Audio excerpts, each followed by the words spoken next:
For our final panel of the day, Space Jam, Traffic and Coordination. Please welcome to the stage Chad Anderson, Rich Dalbello, Tony Frazier, Peter Marquez, and Sia Makassar.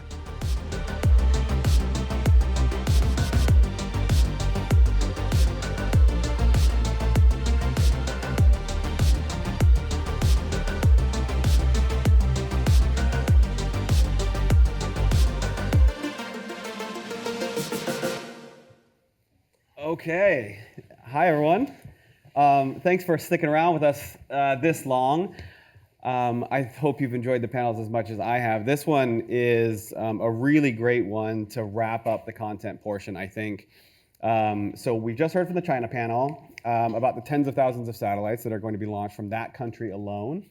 And this growth of space infrastructure around the globe is driving demand for space situational awareness, data, and space traffic management, which is really just knowing where things are and coordinating safe space operations.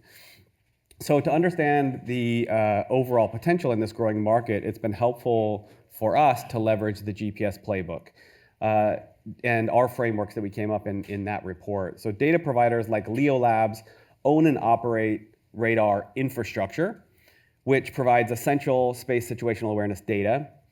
AWS is playing an increasingly important role in the distribution of orbital data for mass adoption, which is unlocking unique applications like Kayhan space. And Commerce is the designated point person from the US government's perspective to manage this. So for the first time, I think, ever, we have the full complement of folks on stage here to help us understand the opportunity and the challenge of what's going on in orbit. So, to set the stage, there has been $250 billion invested into low Earth orbit infrastructure and the applications that leverage those orbital assets over the past decade. Now, that's a lot of money, and that infrastructure needs to be protected. So this is not a theoretical need, but to help us understand that, Tony, I'd like to go to you first. Help us understand the landscape and the growth over the last decade. And is this something that we need to be paying attention to now? Is this a solution that's needed now, or are we early, or are we late?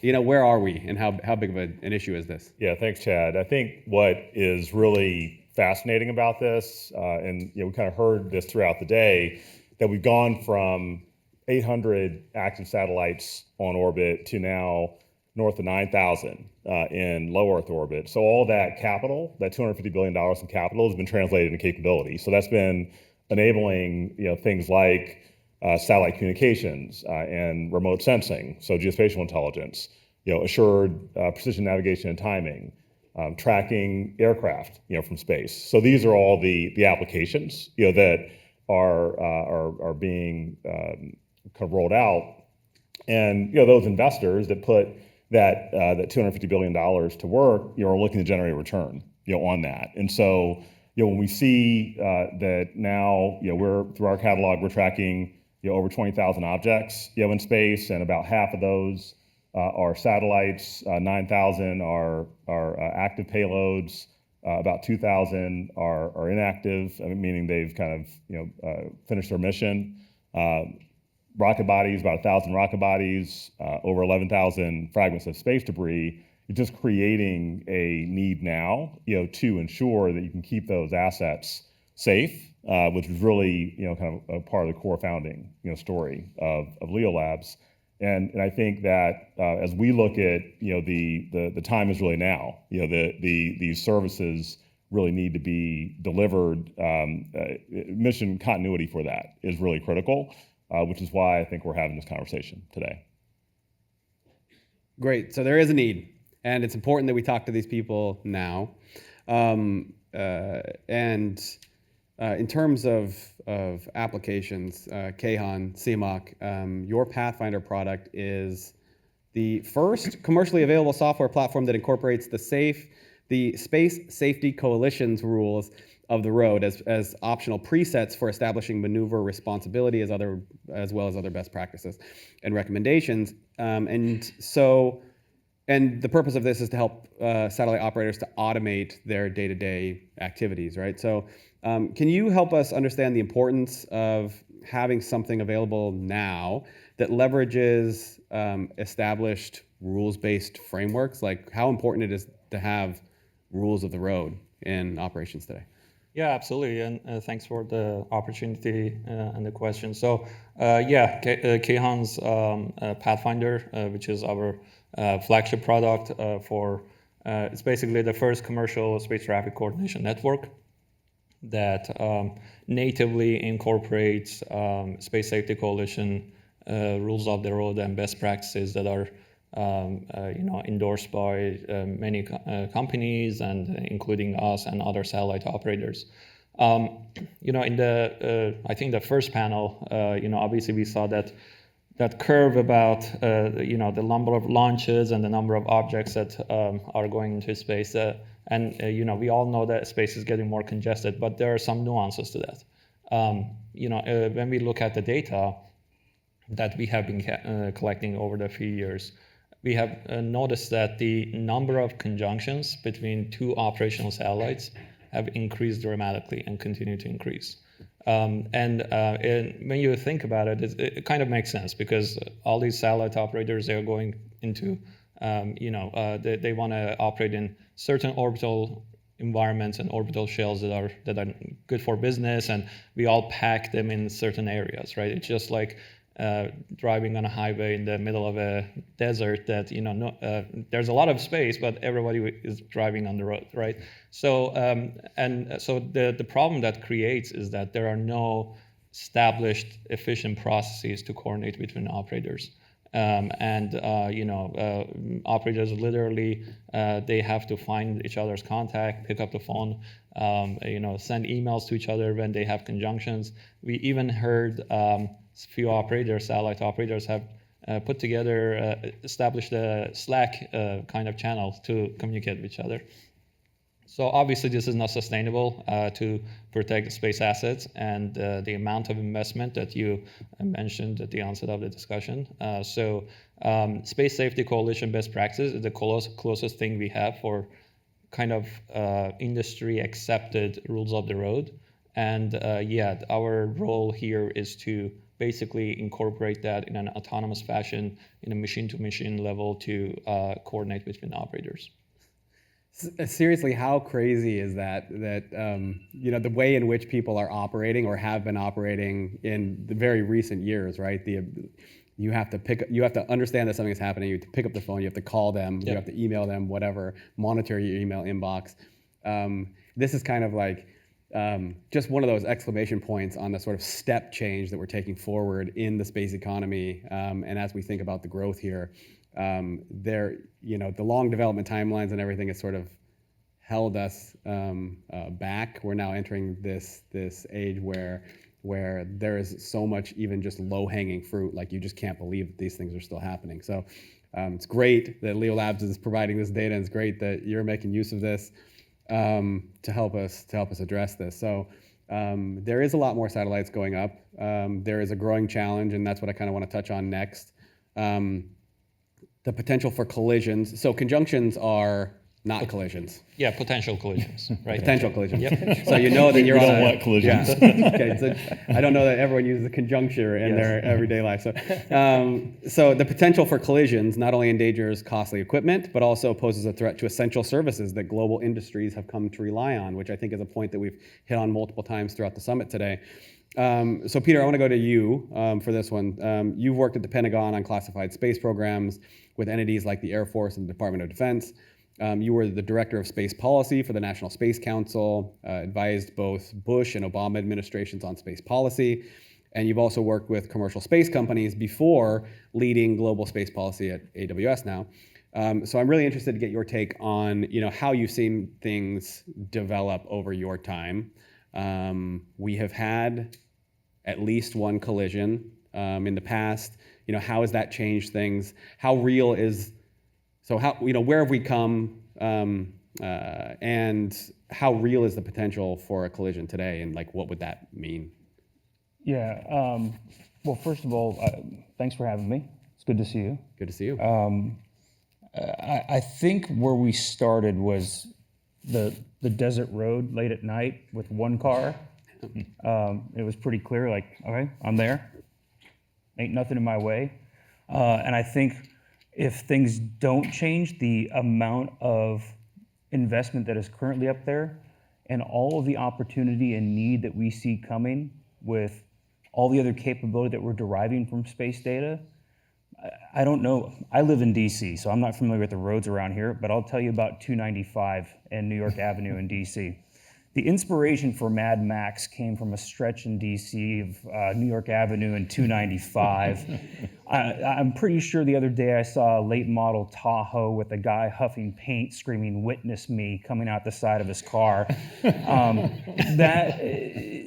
get to your point, if we don't have an understanding between operators as to how you're going to do things, it's going to be that sort of environment where people are just going to go where they need to go, because the opportunity for either national security reasons or for generating revenue or to do whatever job you have to do is going to be what you have to do. And there's only a few lanes in which to do it in, and you're going to have to do it. So the other thing I would tell you is that when I was in government, we thought we had a good idea as to what we needed to do, and we put those plans into place. SPD3 was written 6 years ago. There is no space traffic management program in place in the U.S. government. SP3 is the Space Policy Directive 3, Yep. which the president said, go do. Yep. Right? Rich has been on the job for 2 years, and to his credit, he has had to navigate a Byzantine acquisition system to try to get the system going. If you talk to the Europeans are saying, look, Pascal, who leads the European system, has said, we think we're going to have to use pretty much 95 to 99% commercial capability to get our system to work. Right? There's a known need to do this. And to kind of bring it around to your question, I thought when I was in government would be able to do this and lead the way on it. I don't think that's going to be the case. I think it's going to be a commercial need that is pushing this, and it's going to be commercial capability that's going to lead the way in actually bringing this to the market and being the lead for this. Whether that's going to be open data that's hosted on a commercial data service with exquisite capability layered on top of it that these gentlemen are providing, and then governments come in behind and say, can I have some of this to add into my government system that I'm providing? That may be one way to do it. Nonetheless, the market is there, the need for it is there, there's too much at risk in the space environment, and there's too much at risk for all the users that are out here on the ground. There's $250 billion up in space that's been invested. That's a trickle compared to what is actually the actual value of what's being done on the ground. Yeah. Can I jump in here? Please. As the government guy.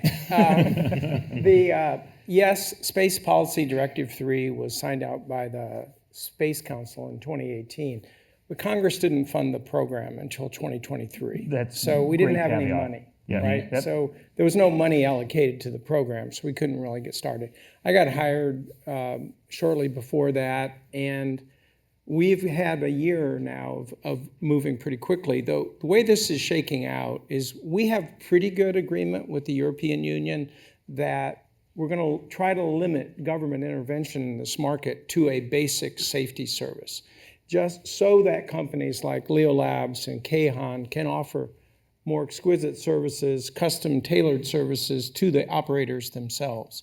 So part of the magic of what we're trying to do is put these government safety floor in both here and in Europe. And then on top of that, let European and American companies do whatever they can do with their creativity. Ours is basically a big complicated information system. But on top of that information system, we'll be writing commercial applications. So the whole structure is to allow the easy plug and play of new commercial capabilities onto the system. At least that's the goal that we're setting out to implement. But really, at the same time, and we can talk about this later, at the same time, you've got a dozen other governments who are doing the same thing, and there's absolutely no coordination between all those efforts. But we can come back to that later. I definitely want to dive into that. But on the growing challenge and the idea that space is big and you used to not have to worry too much about what was around you because there wasn't anything around you. Tony, very recently, just a couple of months ago, there was a near miss between a NASA satellite and a Russian satellite, like something like 60 feet or something. It was incredible, yeah. Which is not very far in orbital terms. So, LeoLabs was the first to report this. How important are these early warnings? And, was this a wake-up call? Yeah, they're critical, and I think the reason they're critical is that those two satellites, both the NASA satellite and the Cosmos, or Russian satellite, were not maneuverable assets, and so they not only were on a collision course, which there was a near miss within 60 feet, but they were also quite large. So we estimated that if they did collide, they would have created another 1,500 pieces of space debris, which could have had a lasting impact to the viability of that orbital regime. So I think one of the things that to kind of build on the dirt road versus the 295 Mad Max analogy is that a greater percentage of the objects that are in space are either payloads that have run out of fuel, or had some mission failure, so they're no longer maneuverable, along with, like I said, close to 1,000 rocket bodies, as well as the 11,000 pieces of space debris that are larger than 10 centimeters.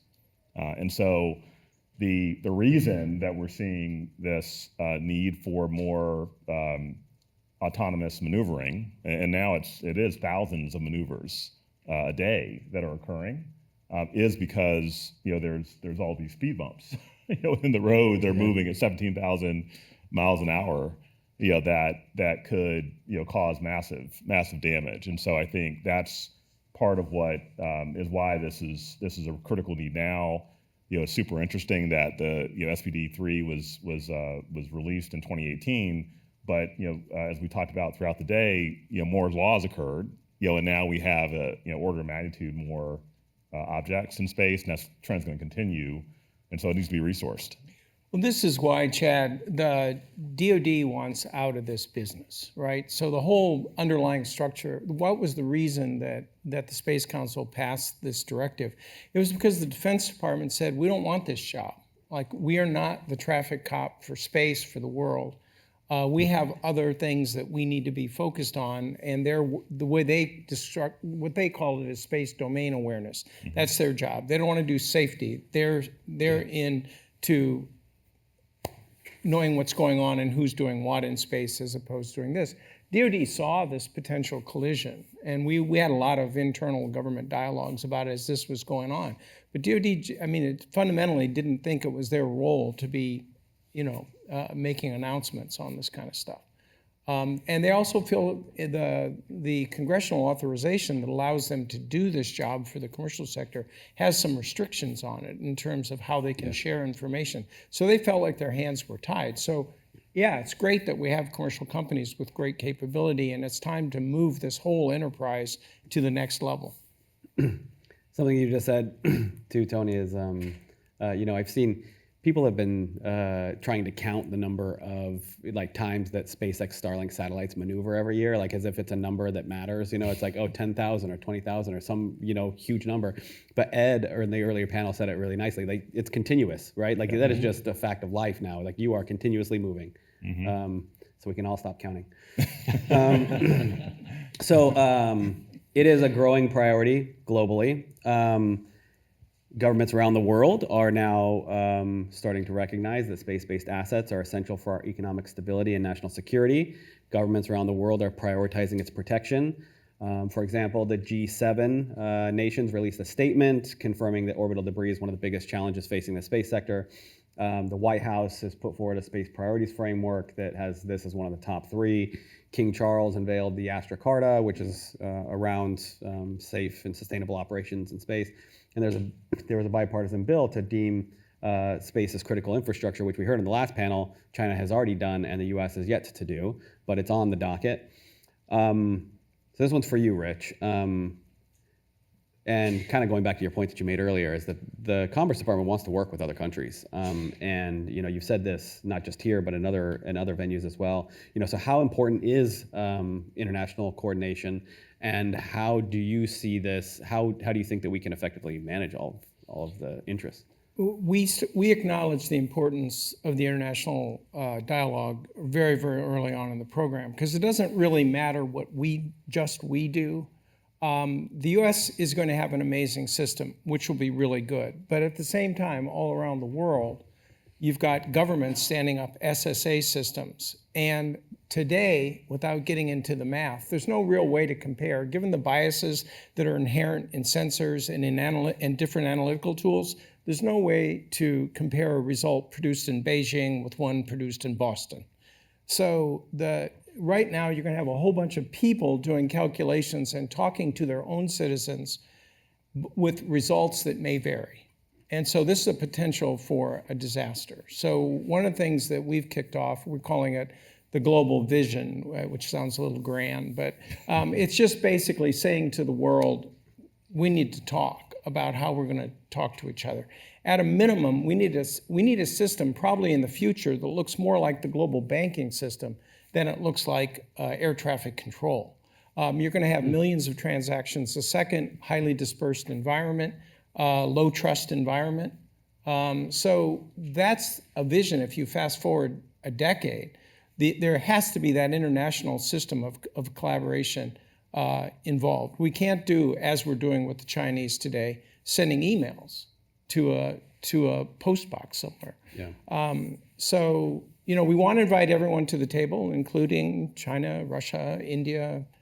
Everybody needs to be at the table for this dialogue. So we've kicked that off. I'll be going to the UN in a couple of weeks to deliver that message to the Committee on the Peaceful Uses of Outer Space. And we're going to continue on that message because we need people to acknowledge that what they're doing is good, but not sufficient for global safety. And I kind of want to kick it open to just the rest of the panel too. Like, how is industry thinking about coordination, integration? So this is a group of investors here, right? Yep. But I'm representing a company that also makes sizable investments for future infrastructure development. We try to look at where things are going and make investments in those areas. A lot of that depends on political stability and where things are going. We are all making a bet that the rules that we base our business on are going to be done in a certain way. If we want to wait 12 or 15 years for how business is going to be done in space to sort itself out, the rest of everybody in this room isn't going to wait 12 or 15 years to do that. On top of that, the investments that are being made both in space and on the ground portions of space, a lot of that is being done by private companies far outstrips what many nations are doing combined. There are companies that are investing in space that would probably rank them in the top 10 of nations. So at a certain point, I may have to call him extraordinary and plenipotentiary. Because it's going to have the power of rulemaking because he's going to have equities that rival those of a nation state when it comes to these things. So if we want to wait on countries to tell us what we need to be doing for rules of the road, there are companies that are going to have 15,000 satellites or $50 billion worth of assets in space. I think I want to hear from them what they want to do in space and what is important to them and how they want to protect their assets and how other people want to communicate and work with them. So I think that's an important thing that we look at as well. And so when we talk about who needs to be at the table, I think that table needs to be a little bit wider, a little bit broader, and it needs to be done a little bit quicker. Yeah, it's a really good point because you want to design the system to be responsive to the constituents.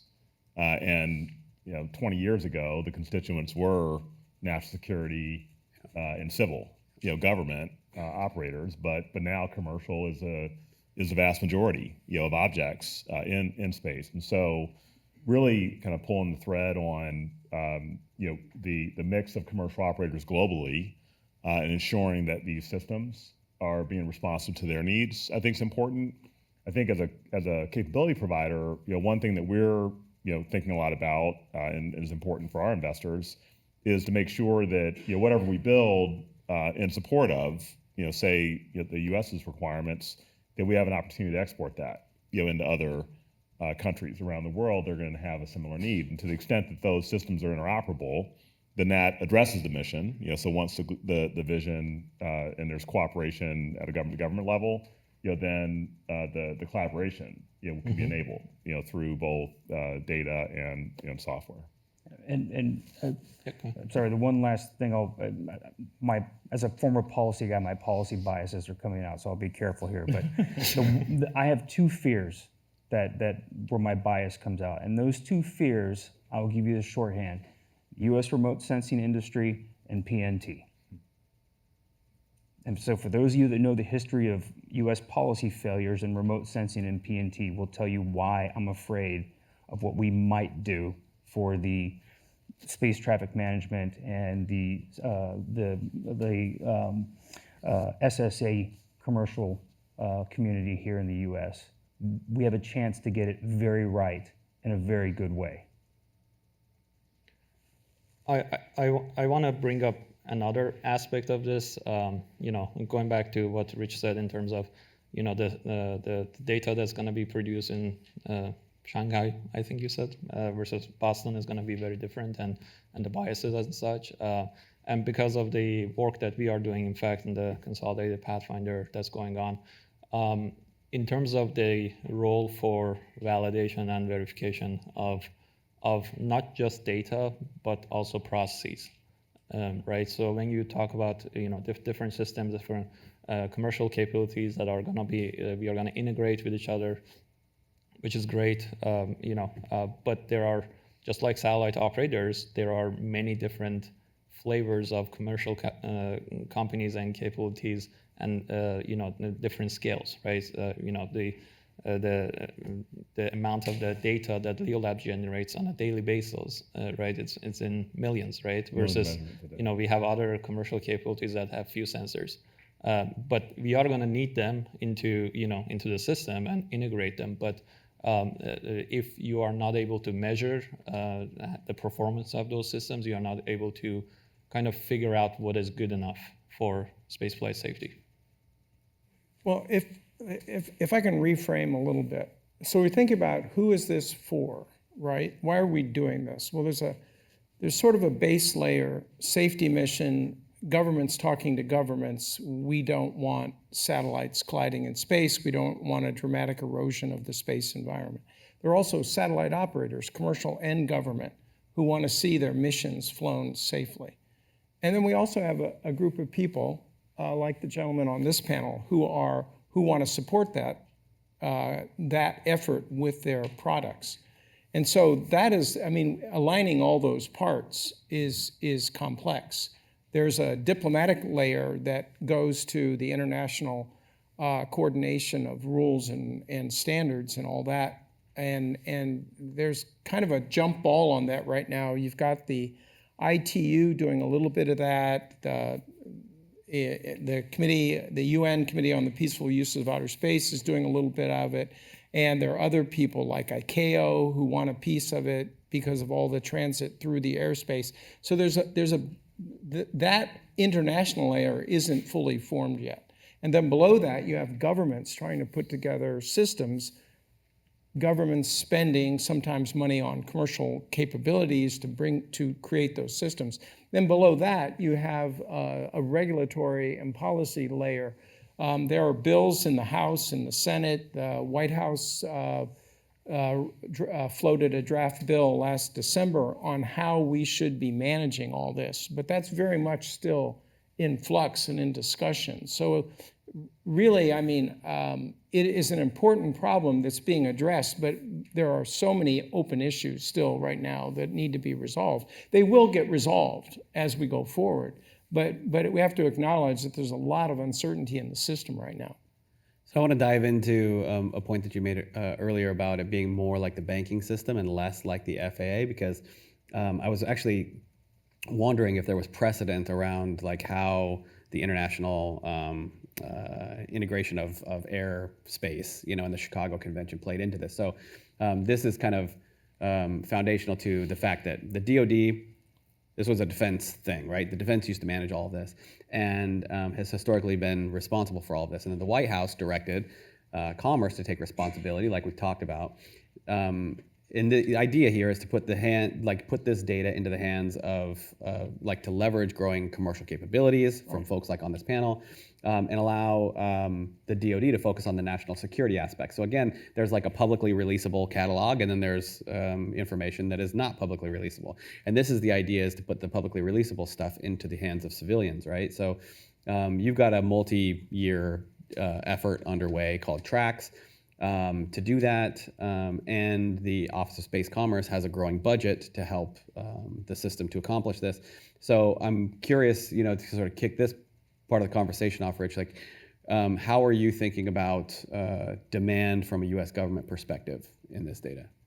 Well, first of all, one of the first things we decided with the system is we don't want to have classified data on the system. The goal of our system is to be the commercial system. Right, so we don't want all these complicated multi-levels of hiding data and stuff. So what we have in our system is going to be open. There'll be multiple access level. There'll be a kind of a general access, archival access for researchers and engineers and the interested public. And then there'll be a special access layer for operators themselves, because they need more in the way of support from the system. And the ability on these systems to actually communicate operator to operator on the same platform has got to be a component that we instill in there. And then there'll be another layer where you'll have government SSA operators talking to each other. So, I mean, all of those components need to be in place. The lower level of operators, government operators talking to each other. Again, the air traffic control analogy is bad, because when an airplane is in over the domestic airspace of a country, that country has air traffic. They have absolute control over that airplane. But everything we do is in international space, so there's never a time in which I can say, I am uniquely in charge of this, right? So, I mean, just like the last example that we were discussing of a near crash, it was a NASA spacecraft that was non-maneuverable and a dead Russian space object. So, I mean, who owns that problem? I mean, you would hope that the answer is that all parties involved have protocols in place already, such that when something like that happens, notifications are automatic. It's not human beings thinking, hey, you think we should tell somebody that there could be a splat in space? No, it should be, the warning should light up in a number of different control centers. So that's the direction we're moving now, and that's what we hope to. And that's why the air traffic, it's actually more like what happens in the World Meteorological Organization, where you have sort of competing algorithms for who does the best weather prediction. And you have a general sharing at the government-to-government level. It's kind of all analogies are bad, but that's probably a closer one. That and global banking. Those are two probably the best. Got it. Okay. So I definitely want to get in. We got some future questions I want to get to it, before we end. So I just kind of want to throw this open to each of you, because I'm interested to get your take that, this system is not meant. It's supposed to rely on minimal infrastructure, so it's going to run through AWS. AWS is seeing the supply and the demand. So I'm really curious to sort of get your take, Peter, on what you're seeing as the market demand for this data. Does it exist, and how big do you see it? And also just get a sense from Tony and Siamak also to sort of chime in and help us understand. Yeah, everybody's asking for it. Everybody's asking for it in different ways. So what we've done, at least at Sorry, Peter, what's the it in that sentence? So everybody's asking for it in different ways, right? Okay. So, yes, that is true. So what we've done is we've been able to work with Tony, CMAC, and other companies to build a sort of federated platform so that different customers can come in, because we have national security customers who want capabilities for national security uses.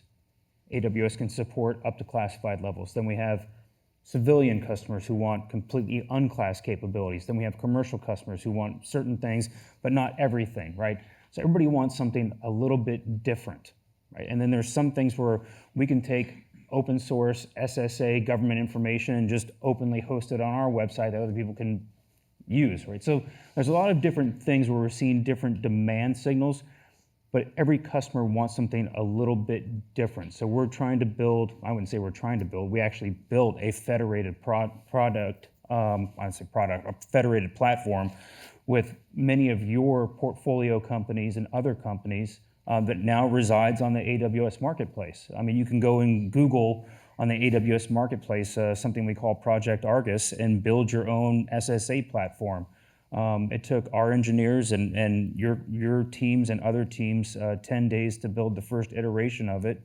And then just to kind of skip to a quick punchline here, this past year, we worked with another partner company that now has an AI element to it, and you can go from the morning having a blank computer screen, and by the end of the day have an SSA platform up and running by using plain English and talking to the computer. Point in data, point in a dashboard, whatever analytics models you want, including the Kayhan models, and it's done. So it's an ability to go in and build an SSA platform that you need because customers are asking for it. Again, with Peter, without the coordination that we're talking about, just doing that for yourself is of limited utility. So really the hard part. You know what's of no utility? Having nothing.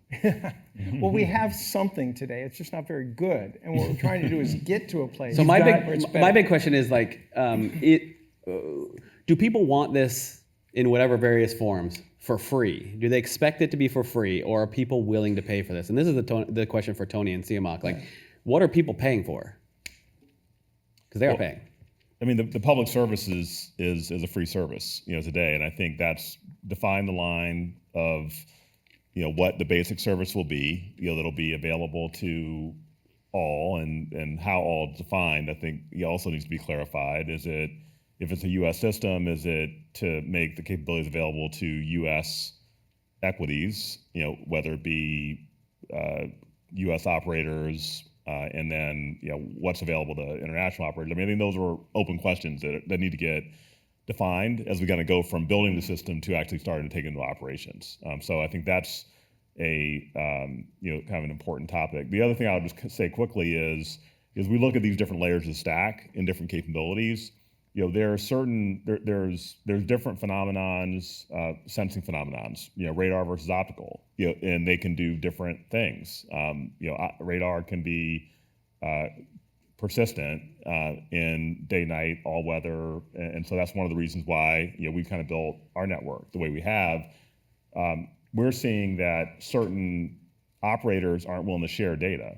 Certain commercial operators and U.S. operators are generally willing to share their ephemeris. That provides a useful source of information to feed a SSA workflow. Chinese operators have not been willing to share their data, and so that's why our ability to track nearly 1,000 objects through our system adds value in that context. And so I just think it's important for us to both kind of be clear on what our unique value add is, and then also be clear on given the limited budgets, who are we trying to serve? My vote, it's Tony's personal opinion, is that U.S. taxpayers should support U.S. interests, and then other countries should be incentivized to invest to build out their capabilities. And then we need to figure out how to cooperate.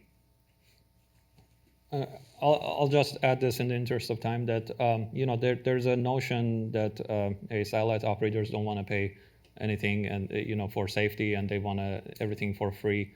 I think that's changing, and based on our own experience, we have seen that operators they might think that a lot of things are for free, and they launch spacecraft, and a lot of the smaller operators for the first time that they haven't been in space before, and but because they again, the congestion and the amount of traffic has increased so much, they realize that there are certain capabilities that they have to pay in order to protect their assets and actually do their mission. So the landscape is changing. I just want to end there. And are you guys okay to do a quick rapid fire? Because I want to understand, so you're leveraging AI in LeoLabs and have done some pretty interesting things with it very recently, and so has Kayhan. I'm not sure, whatever you're willing to share here, just a quick rapid fire on that, and I got one more about debris. Yeah, I mean, probably the most interesting use case that I've seen recently is with the Transport 10 mission, a rideshare mission. We were able to, there were 50 different payloads that were released, and these small operators were trying to find their satellites. And so we were able to apply AI to help identify payloads for certain customers, and then queue another provider to characterize that with an out-of image to kind of help them get their satellite online, and do that in a couple days, relative to what it would take in weeks in the past. Yeah, for us, AI-based algorithms is very fundamental for us. In fact, for the first time here, I would love to announce that please go to check satcat.com. What is it? Satcat.com. Satcat, S-A-T dot. SATCAT.com. Thank you. It's not going to be cats in space, is it? Hopefully not. Because those memes are awesome. You'll be surprised. Right. Yes. Okay. So we just launched that, and it's obviously public, and it has an AI-based backend that goes and scrapes the web, collects data from all space objects from catalog and other sources, and it presents very friendly UX and in terms of graphics, that what is going on in real time in space. And obviously there's a lot of other application on that, anomaly detection and what have you. But we are, I think there are a lot of useful applications for AI. I think it is used in a kind of a jargon these days, but there are very particular application for machine learning algorithms and AI-based algorithms that can be very useful. It's a really cool site. I used it to look up some of the portfolio companies in the room. You can check their satellites and see where they're at. And, so Rich, the point that I wanted to end on is around debris, because all of this is sort of leading to the fact, we all know we have a problem and we're all trying to manage around it, but is there a way in which we incentivize governments, commercial players to clean up their junk? Yeah, well, it's again multiple levels, right? In the U.S., we do need to empower regulators to do something. I mean, the FCC took a rather bold action a couple months ago. They actually fined an operator for what they perceived as negligence in removing a satellite from its operational orbit. The operator had let the satellite die in space in its operational orbit rather than removing it. And FCC, they determined that it had been negligence rather than an accident or a failure, and they fined them. So that was one of the first instances of the government actually saying, no, we really mean it if you don't meet your obligations with respect to debris removal. Right now, there are a number of space activities we covered. I mean, you guys covered a lot of them this morning, and that are really going to stretch where the U.S. regulators are in terms of their ability to do anything. Right now, the only person that has really good authority to address the debris problem is probably the FCC, and that isn't workable across the entire space enterprise. And then finally, whatever we do domestically, we've got to have an international dialogue where our partners are doing the same thing, because if we have a bunch of rules that the commercial sector believes are too restrictive in the US, let's just migrate company operations somewhere else in the world. It's relatively easy to do. So we have to have alignment, or what we're doing here won't make any sense. Yeah. It's a great note to end it on, I think. Yeah. Thank you, all of you, very much for joining this panel. I learned a lot. There's a lot to unpack here, and a lot that we should all be paying attention to if we're building and investing in orbital assets and the data that comes off of it. that powers our global industries here on Earth. So with that, thanks everyone. We have a wonderful lunch upstairs. It's basically out the doors and up the stairs to your right, and you'll see it up in the library upstairs. Please join us for that. You're all welcome.